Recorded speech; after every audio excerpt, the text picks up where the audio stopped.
en el nostre currículum ens mana i ens diu que quan un alumne ha d'arribar a quart, quan arriba a quart de l'ESO, aquest alumne ha d'haver arribat assolint els mateixos objectius per a aquestes dues llengües.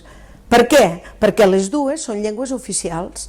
Per tant, l'escola ha de fer tot el que estigui al seu abast perquè quan arribi a quart pugui assolir el mateix nivell. I com ho sabem, això que passa? Diu, és que utilitzen més, és que els resultats... Doncs ho sabem senzillament per proves internes de centre, acadèmiques pròpiament dites, però també les proves externes, les proves que el departament passa, que són a sisè de primària i a quart de l'ESO.